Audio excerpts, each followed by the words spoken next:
Imagine being married for 20 years, thinking you've built a life filled with love and trust. Then, one day, you walk into your home and find something that shatters everything you thought you knew. Your husband and your best friend, the woman you trusted more than anyone in the most intimate of situations, the person who promised to love you forever, and the one you called family have betrayed you in the worst possible way. But here's the twist. What if the woman you thought was your biggest rival had been secretly building a master plan all along? Get ready because what happens next will shock you. If you want to know how Sarah turns betrayal into the ultimate revenge, hit that subscribe button now and join us as we dive into the real story behind the drama you won't see coming. Trust me, you won't want to miss this because sometimes the quietest people are the most dangerous. The autumn sun was setting over Maple Ridge, casting a golden glow across the pristine suburban neighborhood where Sarah Mitchell had built her life.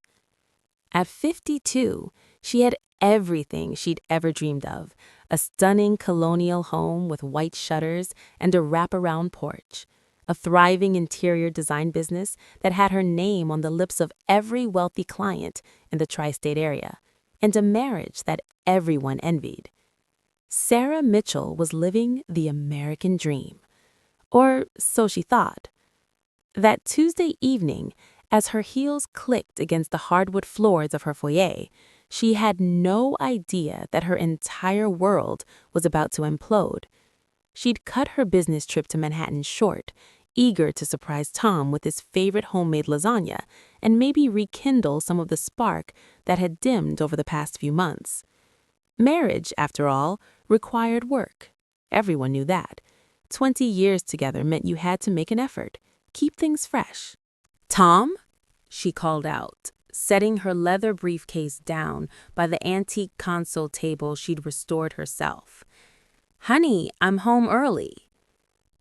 Silence. The house felt different somehow. There was an energy in the air, a tension she couldn't quite maim. Sarah frowned, noticing Tom's jacket draped over the banister, unusual for him. He was meticulous about hanging things up, always had been. It was one of the things that had driven her crazy in the early years, his need for everything to be just so. Then she heard it, a sound from upstairs, laughter, low, intimate laughter that made her heart skip a beat. "Tom?" she called again, her voice wavering slightly. Sarah's feet moved almost of their own accord, carrying her up the staircase she'd climbed thousands of times before. Each step felt heavier than the last, her designer handbag slipping from her shoulder and hitting the floor with a thud she barely registered. The master bedroom door was slightly ajar, and through the gap, she could see movement. What happened next would replay in her mind for months to come, frame by agonizing frame. She pushed the door open. And there they were. Tom, her Tom, the man she'd married in a flower-filled ceremony 2 decades ago, tangled in their marital bed with someone else. But it wasn't just anyone.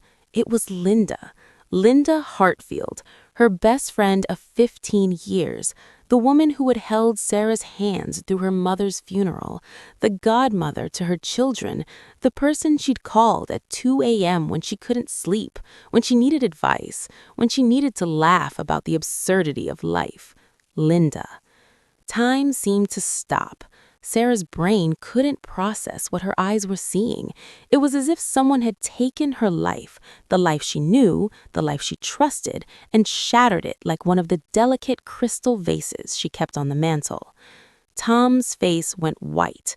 Linda's eyes widened in what looked like genuine shock, but there was something else there too, something Sarah couldn't quite read in that moment of absolute devastation. "Sarah," Tom scrabbled to cover himself, his voice cracking. "Sarah, wait, this isn't what?" The words came out as barely a whisper. Sarah felt her knees threatening to buckle, her hand gripping the doorframe so tightly her knuckles turned white. "Isn't what I think it is?" Linda pulled the sheet around herself, and in that moment, Sarah saw something that cut even deeper than the betrayal itself. Linda looked almost calm, too calm, as if she'd been preparing for this moment. "Sarah, please," Linda said, her voice taking on that soothing tone she used when she wanted to diffuse a situation. "You're upset, and you have every right to be, but if you just let us explain." "Explain?" Sarah's voice rose, finally finding its strength. "You want to explain why my husband is in bed with my best friend? In my bed? In my home?" Tom stood up, hastily pulling on his pants. He looked older suddenly, the silver at his temples seeming more pronounced, the lines around his eyes deeper. "Sarah, this was a mistake, a moment of weakness. It didn't mean anything." "A moment of weakness?" Sarah laughed, but it was a broken sound, jagged and wrong. How long has this moment been going on? The silence that followed told her everything she needed to know. "Get out," Sarah said quietly, then louder, her voice gaining power from somewhere deep inside, somewhere she didn't even know existed. "Get out, both of you! Get out of my house!" As Sarah sat alone in her living room hours later, a glass of wine trembling in her hand, the memories came flooding back like a cruel slideshow she couldn't turn off. 20 years ago, at a friend's wedding, she'd met Tom Mitchell. He was charming, successful, everything she thought she wanted. He made her laugh, he made her feel seen. When he proposed on a beach in the Bahamas, getting down on one knee as the sun set behind him, she'd said yes without hesitation. Their wedding had been beautiful. 300 guests, a dress she designed herself, vows they'd written together promising forever. Forever. The word tasted bitter now. They'd built this life together. Tom's law practice flourished, and Sarah's eye for design turned into a 6-figure business. They bought this house when she was pregnant with their first child, Emma. She could still remember standing in the empty living room, Tom's arms around her swollen belly, both of them dreaming about the family they'd raise here. Their son, Michael, came 2 years later. The house filled with laughter, with chaos, with love, or what she'd thought was love. And then there was Linda. Sarah closed her eyes, feeling fresh tears stream down her cheeks. Linda had moved to Maple Ridge about 15 years ago, divorced and starting over. They'd met at a charity fundraiser, and the connection had been immediate. Linda was funny, warm, understanding. She became Sarah's confidant, the sister she'd never had. They went to yoga classes together, took weekend trips to wine country, shared their deepest secrets over countless cups of coffee. Linda had been there when Sarah's mother died 3 years ago, holding her hand at the funeral, helping her sort through decades of belongings, listening as Sarah grieved. Linda had been there for every milestone: Emma's high school graduation, Michael's college acceptance, Sarah's 40th birthday when Tom had thrown her a surprise party. Tom and Linda got along well, of course. Sarah had been happy about that. It made life easier when your spouse and best friend enjoyed each other's company. They'd had countless dinners together, the three of them, laughing over wine and conversation. Now those memories felt poisoned. How long had they been lying to her? How many of those warm, friendly interactions had been a facade? How many times had they looked at each other across the dinner table while Sarah smiled obliviously? Sarah thought back over the past year, searching for signs she'd missed. And God, there had been so many. Tom's late nights at the office had increased. He said he was working on a big case, and she'd believed him. Why wouldn't she? His phone had become an extension of his hand, always face down on the table, always password protected. When she'd asked about it casually, He'd said it was client's confidentiality, attorney-client's privilege. Linda had been calling more, always wanting to know where Tom was, what his schedule looked like. Sarah had thought she was just being thoughtful, maybe trying to plan surprise gatherings or coordinate schedules. There were the weekends Tom said he had to work, the business trips that seemed to multiply, the way he'd stopped really looking at her, the way their conversations had become superficial, navigating the logistics of life rather than connecting on anything deeper. And Linda had been acting strange too, hadn't she? More interested in Tom's cases, his work, his opinions, always asking about him, about their marriage. Sarah had confided in her, told her about the distance growing between them, about how she worried Tom was pulling away. "I should have seen it," Sarah whispered to the empty room, her voice breaking. "I should have known when he stopped coming home on time, when Linda's smiles no longer felt genuine. But love makes you blind in ways you can't even imagine until it's too late." Her phone buzzed. A text from Emma. "Mom, Dad just called. He said you threw him out. What's going on?"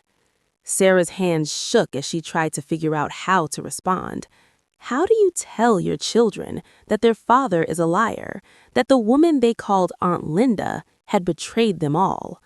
Another text, this time from Linda. "Sarah, please, we need to talk. You're not seeing the whole picture."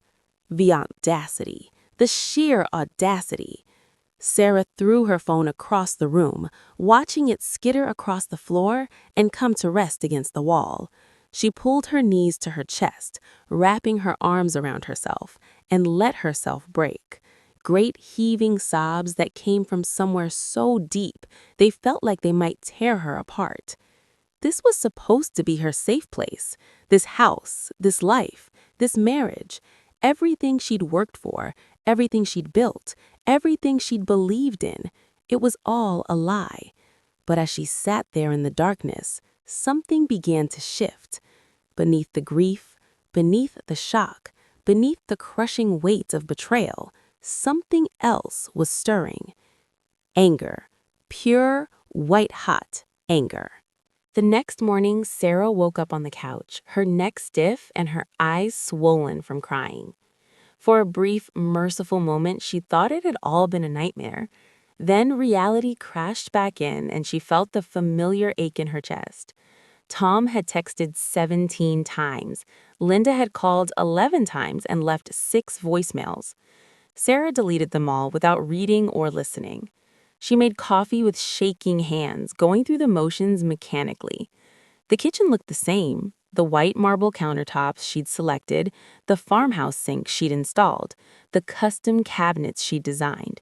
But everything felt different, tainted by betrayal. Her phone rang again. This time it was Tom calling. Against her better judgment, Sarah answered. "Sarah, thank God, we need to talk." "Now you want to talk?" Sarah's voice was cold, controlled. She surprised herself with how steady she sounded. "Where was this need for communication when you were sleeping with my best friend?" "It's not like that. Sarah, please, if you just listen." "How long, Tom? I asked you yesterday and you didn't answer. How long?" She heard him take a breath. 6 months. 6 months, half a year. All those lies, all those late nights, all the times she'd worried about him, packed him lunches, asked about his day. 6 months of looking her in the eye and lying. "I want you to come get your things," Sarah said. "You have until this weekend. After that, anything left goes to charity." "Sarah, we can work through this. Couples do it all the time. It was a mistake." "A mistake is forgetting to pick up milk, Tom. A mistake is being late for dinner. This is a choice. 6 months of choices. Don't you dare minimize this." "You neglected me." Tom's voice rose, and there it was, the defensiveness, the blame shifting. "You were always so focused on your business, on your clients, on making everything perfect. When was the last time you actually saw me, Sarah? When was the last time we had a real conversation?" The words hit her like a physical blow. So this is my fault? You cheated on me and it's my fault. I'm not saying it's your fault. I'm saying we both contributed to the distance between us. I felt alone, Sarah. Linda understood me. She listened. Sarah laughed bitterly. Oh, I'm sure she did. Tell me, did she listen before or after she got into our bed? Don't be crude. Don't be crude. You slept with my best friend in my house, in my bed, and I'm being crude? Sarah's control finally snapped. You want to talk about neglect, Tom? Let's talk about the anniversary you forgot last year. Let's talk about Emma's graduation where you spent the entire time on your phone. Let's talk about all the times I tried to plan date nights and you said you were too tired. I tried, Tom. God knows I tried. And this is how you respond? Sarah, no. I'm done listening to your excuses. Get your things and get out of my life. She hung up before he could respond, her hands shaking with adrenaline. 20 minutes later, Linda showed up at her door. Sarah opened it, not because she wanted to talk, but because she wanted to look Linda in the eye and see if there was any remorse there, any shame, anything that resembled the friend she thought she knew. Linda stood on the porch looking perfectly put together, as always. Her blonde hair was styled, her makeup flawless, her designer athleisure outfit carefully coordinated. She looked like she was headed to brunch, not to face the woman whose life she'd helped destroy. Sarah, Linda said, her voice soft, almost pleading. Thank you for opening the door. I know you're hurting and I know you're angry. You don't know anything about what I'm feeling right now. Please, just hear me out. What you saw yesterday, you misunderstood the situation. Sarah actually laughed. Misunderstood, Linda? You were naked in my bed with my husband. What exactly did I misunderstand? It's more complicated than it looks. Tom and we were comforting each other. You've been so distant lately, so focused on work. Tom felt neglected, and I've been lonely since my divorce. We found solace in each other, but it wasn't supposed to happen like this. Solace? Sarah repeated, incredulous. You found solace in betraying me? We never meant to hurt you, Linda insisted, and the audacity of that statement nearly took Sarah's breath away. It just happened. These things just happen sometimes between people who spend a lot of time together. Get out. Sarah, please. You don't get to do this, Sarah said, her voice shaking. You don't get to stand here and minimize what you've done. You were my best friend, Linda. I trusted you with everything, my fears, my insecurities, my marriage problems, and you used all of that against me. You used my trust as a weapon. For just a moment, something flickered across Linda's face, something cold, calculating. It was gone in an instant, replaced by that concerned, sympathetic expression Sarah had seen 1,000 times before. But she'd seen it. For the first time, Sarah saw past the mask. You're upset. I understand that. But Sarah, you need to think about this rationally. Tom loves you. I care about you. We can all work through this together if you just... Together? Sarah's voice rose. You think the three of us are going to sit down and work through the fact that you've been sleeping with my husband?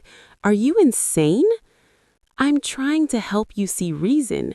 The only thing I see clearly for the first time in months, maybe years, is that you are not who I thought you were. I don't know who you are, Linda, but the woman I called my best friend would never have done this. Now get off my property before I call the police. Linda's expression hardened. Fine, but you're making a mistake, Sarah. You're throwing away your marriage, your friendship, everything we've built. You threw it away when you got into bed with my husband. Now leave. After Linda left, Sarah closed the door and leaned against it, her heart pounding. Something Linda had said nagged at her. Everything we've built.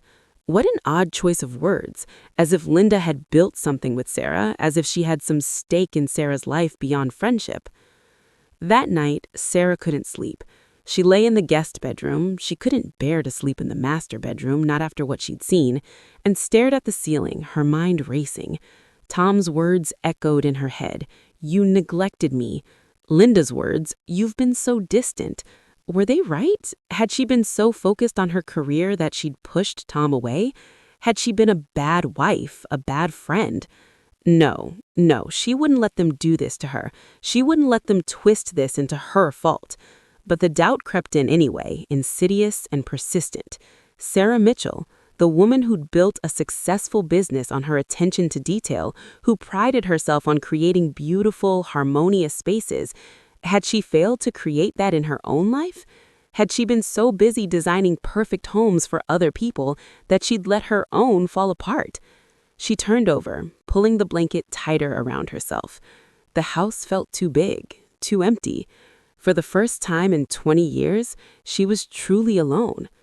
And in that solitude, that crushing isolation, Sarah made a decision. She wasn't going to let this destroy her. She wasn't going to be the victim in this story. If Tom and Linda thought she'd crumble under the weight of their betrayal, they were wrong. But first, she needed to know the truth. All of it. Sarah spent the next week going through the motions of life. She met with clients, attended design consultations, smiled and nodded, and acted as if her world hadn't imploded. Her assistant, Monica, had asked if she was feeling all right. Apparently, Sarah looked tired, but Sarah had blamed it on a stomach bug and kept working. Work was the only thing that made sense anymore. Fabric swatches, paint samples, measurements, these were concrete, controllable things, unlike her marriage, unlike her life. But at night, alone in that too big house, Sarah began to investigate. She started with Tom's laptop. He'd always been meticulous about security, but Sarah knew his passwords. He'd never bothered to hide them from her. Why would he? She was his wife, his partner, the person he trusted most in the world. Or so she thought. Sarah navigated through his files methodically, not even sure what she was looking for. Financial records, work documents, email accounts. Everything seemed normal at first. But then she noticed something odd. A folder labeled personal that was password protected. Tom never password protected anything on his home computer. He said it was redundant. The laptop itself was password protected.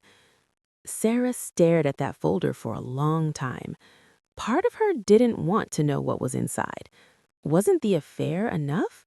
Did she really need to dig deeper into this wound? But another part of her, the part that had been growing stronger since that terrible discovery, needed to know the truth. All of it. She tried his usual passwords. None of them worked. Then she tried variations, important dates, combinations of names. Nothing. Finally, almost as an afterthought, she tried Linda's birthday. The folder opened. Inside were dozens of emails, printed and saved as PDFs. Sarah's hands shook as she opened the first one, dated 8 months ago. From Linda Hartfield to Tom Mitchell. Subject, tonight. Tom, I can't stop thinking about our conversation last night.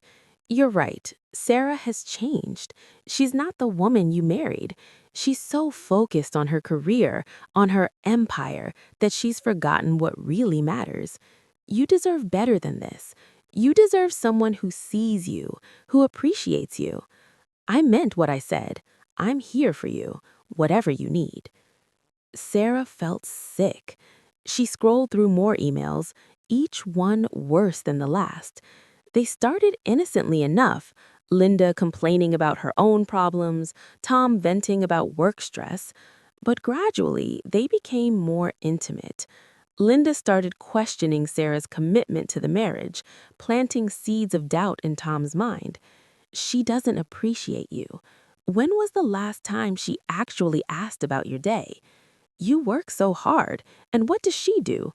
Obsess over curtain fabrics for wealthy clients while ignoring her own husband? And Tom, God, Tom had eaten it up. His responses grew more bitter, more resentful. He complained about Sarah's long hours, her preoccupation with work, her need for everything to be perfect. Linda sympathized, validated, encouraged his discontent. Sarah could see it happening in real time through these emails, the systematic dismantling of her marriage, brick by brick, and Linda had been the architect. But it got worse. Sarah found emails discussing finances. Linda had been asking Tom about Sarah's business, about their joint accounts, about the house. She'd been encouraging Tom to protect himself in case Sarah ever decided the marriage wasn't working for her anymore. "You should talk to a lawyer," Linda had written. "Not to divorce her, just to know your options, to understand what you'd be entitled to. After all, you supported her while she built that business. You have rights." Sarah's breath caught. This wasn't just an affair. This was something else, something calculated. She kept digging, opening file after file. Then she found it, a document titled Plan.dox. Her hands were shaking so badly she could barely click on it. The document was a detailed outline of how Tom and Linda planned to restructure Sarah's life. They'd discussed Tom divorcing Sarah and claiming a substantial portion of her business, the business she'd built from nothing, the business she'd poured her heart and soul into for 15 years. Linda had apparently been researching state law, finding precedents where spouses had successfully claimed ownership of businesses started during the marriage. But that wasn't all. They'd discussed having Tom slowly take over the financial aspects of Sarah's business, positioning himself as essential to its operation. They talked about ways to make Sarah look unstable or difficult to work with, potentially damaging her reputation with clients. And then there was the most chilling part. Notes about Sarah's insecurities, her vulnerabilities, things Sarah had confided in Linda during their friendship. Linda had cataloged them all, noting which ones could be useful in making Sarah doubt herself, in making her dependent on Tom, in controlling her. "She's already anxious about aging," one note read. "Use this. Make her feel like she's losing her appeal, her relevance. Make her grateful that Tom still wants her, that he's still there. Then pull the rug out." Sarah felt bile rise in her throat. This wasn't a moment of weakness. This wasn't even just an affair. This was a long-term plan to systematically destroy her, to take everything she'd worked for, to leave her broken and alone. Linda hadn't just betrayed their friendship, she'd weaponized it. Sarah sat back, her mind reeling. Why? Why would Linda do this? They'd been friends for 15 years. Sarah had been there for Linda through her divorce, had helped her get back on her feet, had introduced her to clients, had welcomed her into their family. Unless... Sarah pulled up Linda's social media profiles, scrolling back through years of posts. She'd never paid much attention before. Linda posted the usual things: vacation photos, inspirational quotes, pictures of meals at trendy restaurants. But now, looking closer, Sarah saw something she'd missed before. Nearly every post from the past 3 years featured Tom and Sarah's house, Linda at their dinner table, Linda and their backyard, Linda at their holiday parties, and the captions always something about the perfect life, the beautiful home, the success and elegance. Sarah pulled up Linda's earlier posts from before they'd met, a smaller apartment, clearly struggling financially after her divorce, posts about starting over and building a new life, posts that grew increasingly bitter about her ex-husband, about how he'd left her with nothing, about how unfair it was. And then Linda had met Sarah. Sarah with her successful business and her loving husband and her beautiful home and her picture-perfect life. "Oh, God," Sarah whispered. "She didn't just want Tom, she wanted my life." It all clicked into place. Linda's constant interest in Sarah's business, her questions about finances, her eagerness to be involved in every aspect of their lives. She'd been studying Sarah, learning how to replicate her success, how to take it for herself. And Tom had been the key to it all. Marry Tom, take over Sarah's business, assume her life. Sarah's shock was giving way to something else now, something harder, sharper. They thought I would crumble under the weight of their lies, but what they didn't know was that I had been building something all along, something just for me, and it was time for the world to see the woman I was meant to be. She picked up her phone and made a call. "Rachel, it's Sarah Mitchell. I need to hire a private investigator, and I need the best attorney you know. Can you help me?" If Tom and Linda wanted to play games, Sarah would show them how it was done, but she wouldn't be playing to hurt them. She'd be playing to win. The private investigator Rachel recommended was a woman named Diana Chen, a former FBI agent who now ran her own firm specializing in infidelity cases and asset investigations. They met at a coffee shop 3 towns over, far from anyone who might recognize Sarah. Diana was in her late 40s, sharp-eyed and no-nonsense. She listened as Sarah laid out everything, the affair, the emails, the plan she discovered. "I need to know everything," Sarah said, her voice steady despite the emotions turning inside her. "Every detail, where they go, what they do, what they're planning. I need documentation, photographs, evidence that will hold up in court." Diana nodded, making notes. "How long has the affair been going on?" "Tom says 6 months, but I don't believe him anymore. Based on those emails, I think it's been longer." "And you want to file for divorce?" "Yes, but I want to make sure I'm protected. My business, my assets, my reputation. I need to secure all of it before he knows what's coming." "Smart," Diana said. "A lot of people in your position react emotionally, file immediately, and then scramble to protect themselves. You're thinking strategically. That's good." "I can't afford to be emotional anymore," Sarah replied, though her hands trembled slightly around her coffee cup. "They planned this. They tried to manipulate me, to make me doubt myself, to position themselves to take everything I've worked for. I won't let that happen." Diana studied her for a moment. "You know, in my line of work, I see a lot of people who've been betrayed. Some of them never recover. They let it define them, make them bitter and small. But others use it as fuel. They come out stronger on the other side. I have a feeling you're going to be one of the latter." Sarah managed a small smile. "I intend to be."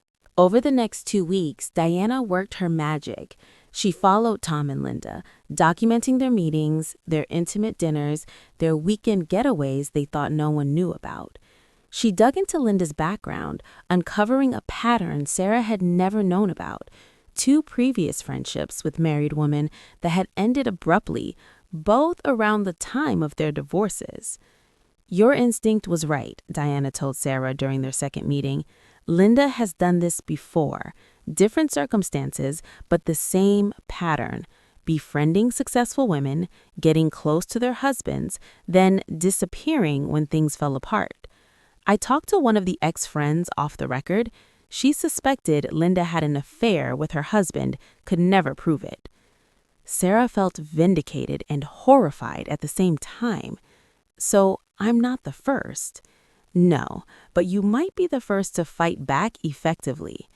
Meanwhile, Sarah had her first meeting with the attorney Rachel had recommended, Ethan Calloway. To her surprise, she recognized him immediately. They'd gone to college together, had been friends for 2 years before losing touch after graduation. "Sarah Mitchell," Ethan said, standing to greet her with a warm smile that faded when he saw her expression. "Rachel said you needed help, but she didn't tell me details. What's going on?" Sitting in his office with its wall of law books and framed degrees, Sarah told him everything. Ethan listened without interrupting, his expression growing darker as she spoke. "I remember Tom," he said when she finished. "You brought him to our reunion about 10 years ago. Seemed like a nice guy." "I thought so too." Ethan leaned back in his chair, steepling his fingers. "Here's the good news. Massachusetts is an equitable distribution state, not a community property state. That means the court will divide assets fairly, but not necessarily equally. Your business, which you started and ran independently, will likely be considered separate property, especially if you can prove Tom had minimal involvement in its operation. He did. I built it myself. Even better, we'll need to document that thoroughly. Do you have financial records showing that the business income was kept separate from joint accounts, that you made the business decisions, handled the clients, did the actual work? Yes, I have everything. Good. Now, the affair. In Massachusetts, we have no-fault divorce, so the affair itself won't necessarily impact the financial settlement, but it can impact custody arrangements if there are minor children involved. Our kids are adults. Emma's 22, Michael's 20. That makes things simpler in some ways, but Sarah, I have to ask, what's your goal here? What do you want to happen? Sarah met his eyes. I want a clean break. I want my business protected. I want to make sure Tom doesn't get a cent of what I've built, and I want him and Linda to face the consequences of what they've done. The first three I can help you with. The last one, revenge is expensive, emotionally and financially. Are you sure that's what you want? It's not revenge, Sarah said quietly. It's justice. They planned to destroy me, Ethan. They tried to manipulate me into doubting myself, into giving up everything I'd worked for. I won't let them get away with that. Ethan nodded slowly. All right then, let's build your case. Over the next month, Sarah transformed. She threw herself into her work with renewed energy, taking on new clients and expanding her business. She started working with a therapist to process the betrayal and rebuild her sense of self. She reconnected with friends she'd neglected, building a support system that didn't include Tom or Linda. And she prepared for battle. Diana's investigation turned up more than Sarah had hoped for. Tom and Linda had been sloppy, leaving a trail of evidence: credit card receipts from hotels, text messages they thought were deleted, witnesses who'd seen them together. But Diana found something else, too: financial irregularities in some of Tom's recent cases. I'm not an expert in legal ethics, Diana told Sarah, but some of these billing records look suspicious. You might want to have Ethan take a look. If Tom's been involved in anything questionable, it could give you leverage. Sarah passed the information to Ethan, who brought in a colleague who specialized in legal malpractice. What they found shocked everyone. Tom had been billing clients for hours he hadn't worked, hours he'd spent with Linda. He'd been padding his timesheets, inflating his billable hours, essentially committing fraud against his own clients. It wasn't a fortune, but it was enough to destroy his reputation if it came out, enough to possibly get him disbarred. This changes everything, Ethan said. Sarah, with this information, we have significant leverage. Tom won't want this coming out in a divorce proceeding. The discovery process would make it public record, and his career would be over. Sarah stared at the documents spread across Ethan's desk. A year ago, hell, a month ago, she would have been horrified. She would have worried about Tom, about what this would do to him, about the kids finding out their father was not just an adulterer, but potentially a criminal. But now, all she felt was a cold satisfaction. Use it, Sarah said. Use whatever we need to protect my business and make sure he doesn't profit from his betrayal. Ethan gave her a long look. You've changed, Sarah. I knew you in college, and you were always kind, always giving people the benefit of the doubt. This harder version of you, are you sure this is who you want to be? Sarah thought about that. Had she changed? Yes, but was that a bad thing? I was naive, Ethan. I trusted people to be as honest as I was, to have the same values I did. Tom and Linda taught me that not everyone deserves that trust. I'm not being cruel, I'm being strategic. I'm protecting myself. Is that really so wrong? No, Ethan admitted. No, it's not. I just want to make sure you're not going to regret this later, that you're not becoming someone you don't recognize. I recognize myself just fine. Actually, for the first time in a long time, I'm not the woman who let people take advantage of her kindness. I'm not the woman who made herself small to make her husband feel big. I'm Sarah Mitchell, and I built a successful business from nothing. I raised 2 incredible kids. I created a life worth having. Tom and Linda tried to convince me I was less than I am. They were wrong. She stood, gathering her purse. They thought I would crumble, but what they didn't know was that I had been building something all along, something just for me. It was time for the world to see the woman I was meant to be. The divorce papers were served to Tom at his office on a Wednesday afternoon. Sarah made sure of the timing, right before a big client meeting in front of his colleagues and partners. A small, petty revenge, but she allowed herself that much. His phone call came 30 minutes later. "Sarah, what the hell is this?" "It's a divorce petition, Tom. I think that's fairly self-explanatory." "You can't be serious. We haven't even tried counseling. We haven't—" "Tried counseling?" Sarah laughed. "Tom, you had a 6-month affair with my best friend. You've been planning to steal my business. You lied to me every single day for half a year. What exactly would counseling fix?" "I never tried to steal your business. Where did you get that idea?" "From the emails on your laptop, the ones where you and Linda plotted how to restructure my life. Should I read some of them to you? I have my favorites marked." Silence on the other end of the line. "You went through my private files?" "Oh, that's rich. You're upset about privacy? You had an affair in our marital bed, Tom. You don't get to talk to me about privacy." "Sarah, please, we can work this out. I made a mistake, but we've been together for 20 years. That has to count for something." "It did count for something. It counted until you decided Linda was more important. Now it counts for nothing." "You're being vindictive." "No, Tom, I'm being smart. Check the terms of the divorce petition carefully. Pay special attention to the asset division and the discovery requests. I think you'll find them illuminating." She hung up before he could respond. That evening, Ethan called. "Tom's attorney just contacted me. He wants to negotiate." "Already? That was fast." "He's scared, Sarah. Tom knows what we found. He knows what could come out in discovery. He's trying to minimize the damage." "What's he offering?" "Full custody of the house to you, no claim on your business, standard division of retirement accounts. He's asking for spousal support, but his lawyer didn't push hard on it. I think they know they're in a weak position." "And what about the billing fraud?" "Tom's willing to make restitution to the affected clients quietly if we agree not to report it to the Bar Association." Sarah thought about that. Part of her wanted to see Tom face professional consequences. He deserved it. But another part of her, the part that still remembered loving this man, the part that thought about Emma and Michael finding out their father had lost everything. "Tell them I'll consider it," she said finally, "but I want something in exchange." "What?"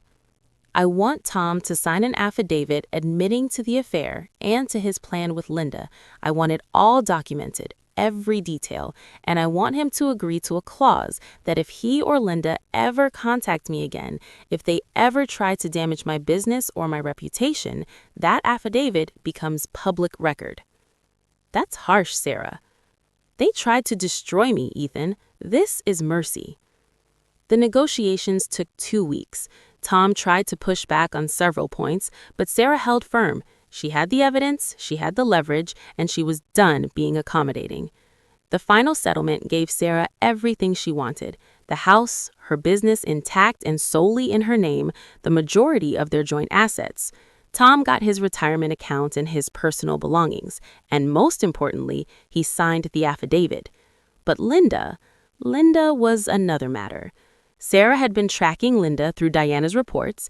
In the weeks since the affair had been exposed, Linda had been spreading her own version of events. She told people that Sarah had overreacted, that it was a one-time thing, that Sarah was being unreasonable and vindictive. She'd painted herself as the victim, the woman caught in the middle of a failing marriage. And some people were believing her. Sarah saw the social media posts, the subtle shade being thrown her way. Friends who'd attended Linda's support group gatherings, who'd listened to Linda's sob stories about how mean Sarah was being. It made Sarah's blood boil. Let it go, her therapist advised. You're getting your divorce, protecting your assets. Linda's losing too. She's lost you as a friend. She's involved in a scandal. Her reputation has taken a hit. That's consequence enough. But Sarah couldn't let it go. It wasn't enough that Linda would slink away, probably to find another woman to befriend and betray. It wasn't enough that she would keep telling her lies, keep playing the victim. Sarah wanted the truth to come out, all of it. She made copies of the emails Linda had sent Tom, the manipulative ones, the calculated ones, the ones that showed exactly what Linda had been planning.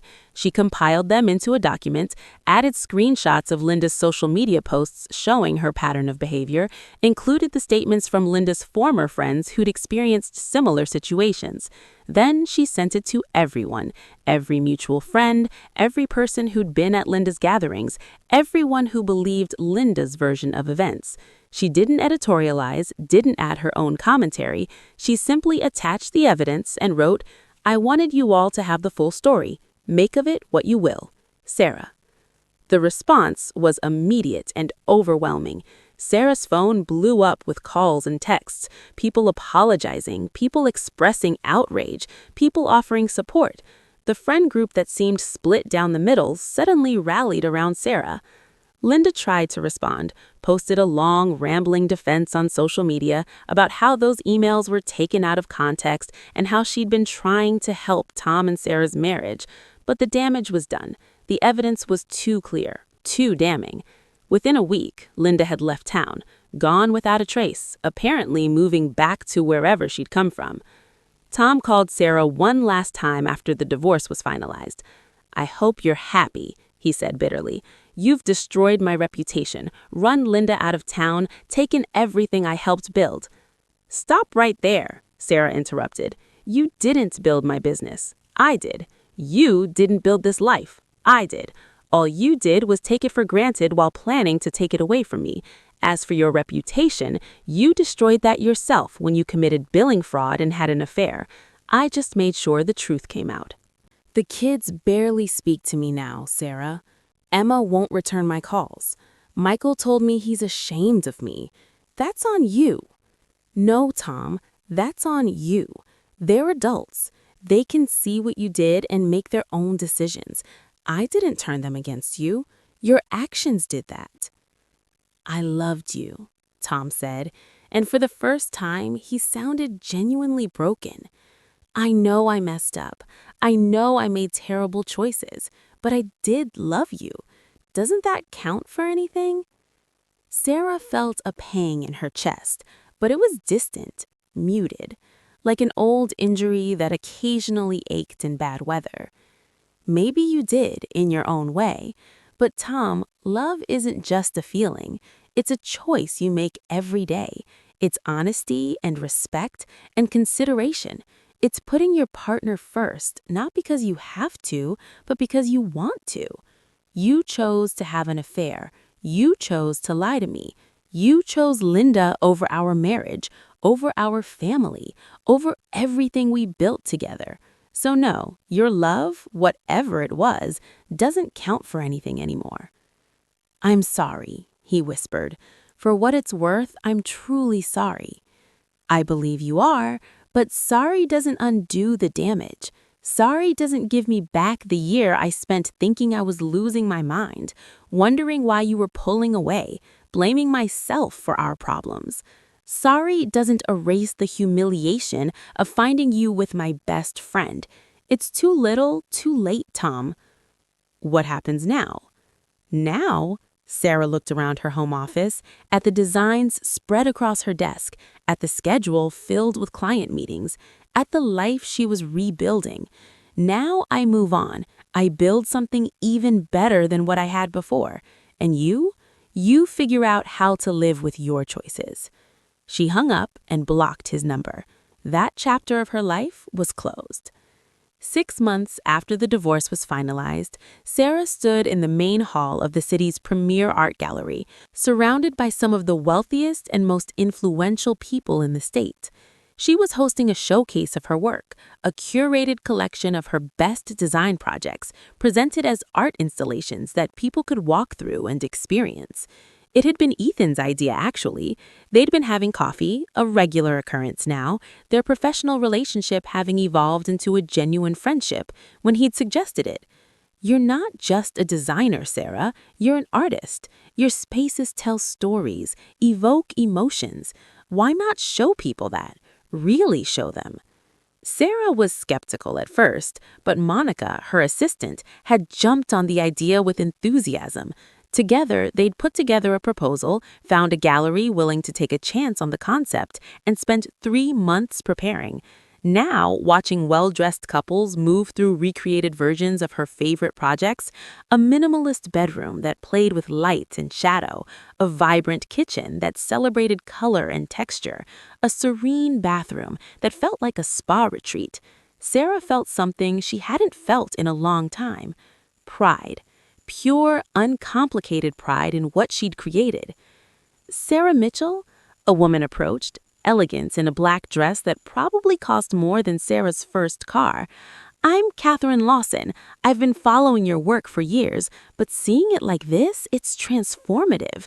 You have such a gift for creating spaces that feel both luxurious and livable.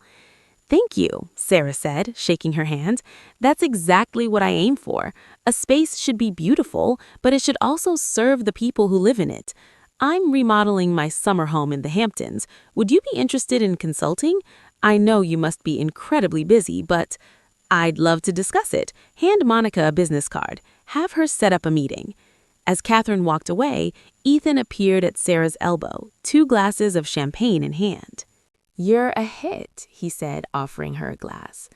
I've heard at least 5 people ask about hiring you just in the last hour. It's surreal, Sarah admitted. A year ago, I was hiding in my house, convinced my life was over. Now you're here, thriving, succeeding on your own terms. Ethan clinked his glass against hers. You did this, Sarah. You could have let what happened destroy you. Instead, you used it as fuel. Sarah took a sip of champagne, letting his words sink in. He was right. She had done this. Every step of the way, even when it hurt, even when it was hard, she'd kept moving forward. Can I tell you something? She said quietly. Sometimes I'm grateful it happened. Ethan raised an eyebrow. Grateful? Not grateful for the betrayal itself, that still hurts, probably always will, but grateful that it forced me to look at my life clearly. I was comfortable in my marriage, Ethan, comfortable in a way that was making me complacent. I'd stopped pushing myself, stopped dreaming bigger. I'd convinced myself that what I had was enough, even though I wasn't truly happy. You think you wouldn't have achieved this without the affair? Maybe eventually, but the affair, Tom and Linda's betrayal, it lit a fire under me. It made me realize that the only person I can truly count on is myself. The only person whose dreams matter is me. Does that sound selfish? No, Ethan said thoughtfully. It sounds healthy. Self-reliance isn't selfishness. Emma appeared then, looking stunning in a navy dress, Michael trailing behind her, looking uncomfortable in his suit. Mom, this is incredible, Emma said, hugging her. I knew you were talented, but seeing your work displayed like this, I'm so proud of you. Thanks, sweetheart. Michael nodded, still not much of a talker at 21, but his eyes were bright with admiration. Dad would never have let you do something like this. It was the first time either of them had mentioned Tom in months. Sarah had tried to shield them from the worst of the divorce proceedings, but they knew the broad strokes. They knew their father had cheated, knew about the lies. Both had chosen to maintain minimal contact with Tom, a decision that sometimes made Sarah feel guilty despite everything. Your father had his own vision of what my career should look like, Sarah said carefully. But that's in the past now. This, she gestured around the gallery, this is the future. After the showcase wrapped up and the last guest had left, Sarah stood alone in the gallery looking at the installations they'd so carefully created. Her phone buzzed with a text from Diana Chen, the private investigator who'd helped her document Tom and Linda's affair. Thought you'd want to know, Linda got married last weekend, found another wealthy widow whose husband died 2 years ago. 3 guesses what happened to their friendship. Sarah stared at the message for a long moment, then deleted it. Linda was someone else's problem now. Sarah hoped, for that woman's sake, that she was smarter than Sarah had been, that she'd see the warning signs earlier. But it wasn't Sarah's responsibility anymore. Linda had made her choices, Tom had made his, and Sarah had made hers. She thought about that woman she'd been a year ago, the one who'd walked into her bedroom and found her world shattered. That woman had been devastated, lost, convinced her life was over at 52. She'd felt old, used up, discarded. But that woman had also been stronger than she'd known. Sarah pulled out her phone and opened her journal app, something her therapist had encouraged her to keep. She'd been documenting her journey, her healing, her growth. Tonight, she wrote, I never thought my marriage would end like this. To see the person I trusted the most, the woman who shared my secrets, betray me so completely. It was like the ground had been ripped out from under me. I should have seen the signs. I should have known when he stopped coming home on time, when Linda's smiles no longer felt genuine. But love makes you blind in ways you can't even imagine until it's too late. But here's what they didn't know, what even I didn't know. I was stronger than any of us realized. Every moment they spent plotting my downfall, I was building something greater. Every lie they told, every manipulation they attempted, only made me more determined to rise above it. They thought I would crumble under the weight of their lies, but what they didn't know was that I had been building something all along, something just for me. It was time for the world to see the woman I was meant to be. It wasn't just about them, it was about me, about finding the courage to take back what was mine, even when they thought they had stolen it all. And now, as I walk away from the wreckage they tried to leave me in, I know this was my victory. This is my life now. I am 52 years old, divorced, and happier than I've been in years. My business is thriving. My children respect me. I have real friends now, people who've proven their loyalty. I have my art, my work, my passion.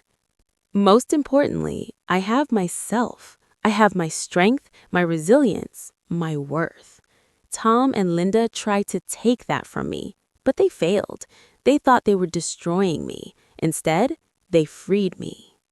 Sarah closed the app and looked around the empty gallery one last time. Tomorrow, she'd dismantle these installations and return to her regular work. But tonight, she let herself savor this moment, this triumph that she'd earned through pain and perseverance. Her phone buzzed again. This time, it was Ethan. Dinner tomorrow to celebrate? My treat. Sarah typed back, only if we split the bill. I'm buying my own meals now. Fair enough, came his response, followed by a smiley emoji. Sarah gathered her things and walked out of the gallery into the cool night air. The street was quiet, peaceful.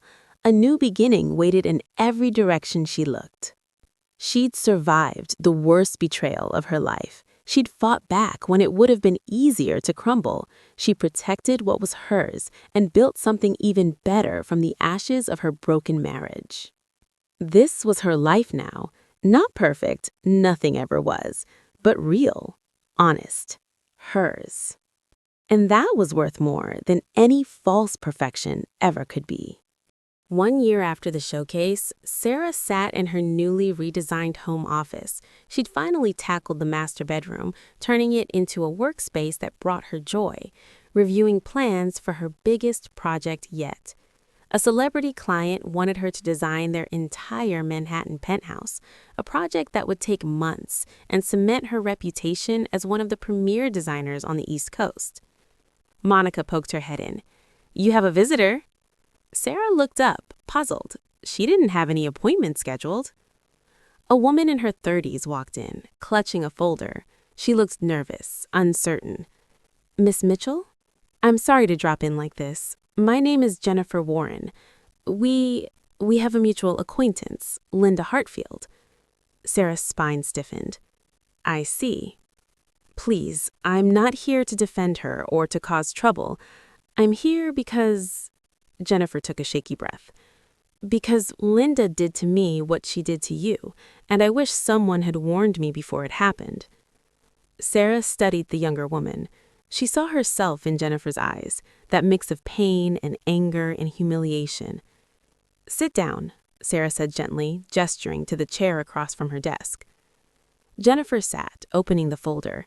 Inside were emails, text messages, photographs, all the evidence of another betrayal, another calculated manipulation. "My husband left me for her 3 months ago. They're engaged now. She's moving into my old house, taking over my friend group, even trying to take clients from my catering business. And I found these," she gestured to the documents, showing that she'd been planning it for over a year, just like she did with you. "How did you know about what happened with me?" "I hired a private investigator. She found the pattern. You, 2 other women before you, now me. Linda targets successful women, befriends them, seduces their husbands, and tries to take over their lives. It's like she can't build her own life, so she steals other people's." Sarah looked at the documents, at this younger version of herself sitting across from her, and felt a surge of protective anger. Not for herself this time, but for this woman, for all the women Linda had hurt and would hurt. "What do you want from me?" Sarah asked. "I want to know how you did it, how you survived this, how you fought back, because right now I feel like I'm drowning, and I don't know how to make it stop." Sarah thought about that question. How had she done it? "I stopped letting other people define my worth," Sarah said finally. "Tom and Linda spent months trying to convince me that I wasn't enough, not attentive enough, not loving enough, not valuable enough. I almost believed them.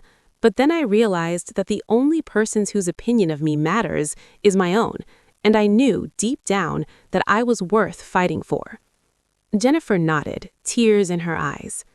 "It wasn't just about revenge, although I won't lie, there was satisfaction in making sure they faced consequences. But more than that, it was about reclaiming my life, about refusing to let their betrayal be the thing that defined me." "Did it get easier? Does it still hurt?" "Sometimes," Sarah admitted. "Not as often and not as sharp, but yes, sometimes I still feel that ache. 20 years of marriage, 15 years of friendship. You don't just erase that. But you know what? I'm grateful now. Grateful that I found out who they really were before I wasted any more of my life on them." Sarah reached across the desk, taking Jennifer's hand. "You're going to survive this. More than that, you're going to thrive. But you have to decide right now that you're worth fighting for, that your business, your dignity, your future, they're all worth protecting." "How do I start?" Sarah smiled.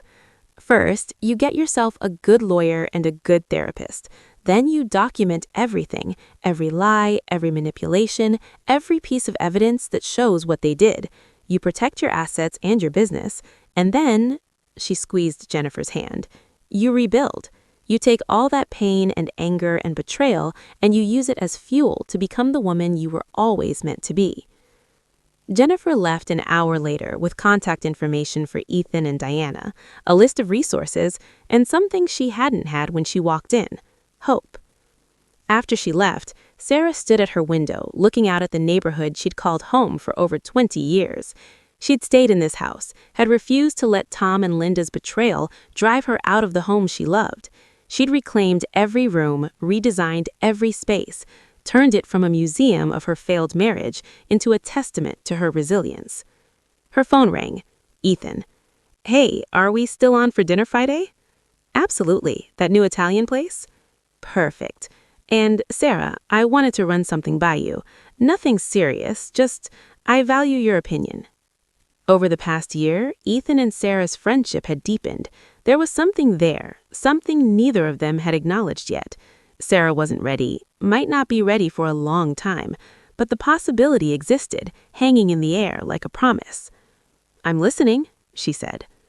After they hung up, Sarah returned to her desk and pulled out that journal entry she'd written the night of the showcase. She read it again, still finding truth in every word. Sometimes, she thought, the darkest betrayal leads to the brightest new beginning. Not because the betrayal itself is good, it's not. It's devastating and cruel and unfair. But because it forces you to discover strength you didn't know you had. It strips away the comfortable lies and shows you who you really are. Tom and Linda tried to destroy her. Instead, they freed her. She was 53 years old, divorced, and more successful than she'd ever been. Her business was thriving, expanding into new markets. Her relationship with her children had never been stronger. They'd learned from her example that betrayal doesn't have to be the end of the story. Most importantly, Sarah Mitchell had learned the most valuable lesson of all. The only person who could truly destroy her was herself, and she'd decided long ago that she was worth far more than that. She opened her laptop and pulled up the plans for her next big project. A women's shelter was being renovated, and they'd asked her to donate her design services. Sarah had agreed immediately. If she could create beautiful, dignified spaces for women who were rebuilding their lives after trauma, then everything she'd been through would have meaning beyond her own story. The quiet strength of a woman scorned, Sarah had learned, wasn't about revenge. It was about resilience. It was about refusing to let someone else's cruelty define your future. It was about understanding that your worth isn't determined by who loves you or who betrays you. It's determined by how you love yourself. And Sarah Mitchell, she'd learned to love herself fiercely, protectively, unapologetically. That was the real victory. That was the lesson she'd carry forward for the rest of her life. She thought I would crumble. They all did. Tom, Linda, even parts of herself. But she hadn't crumbled. She'd risen. She'd transformed. She'd become exactly who she was always meant to be.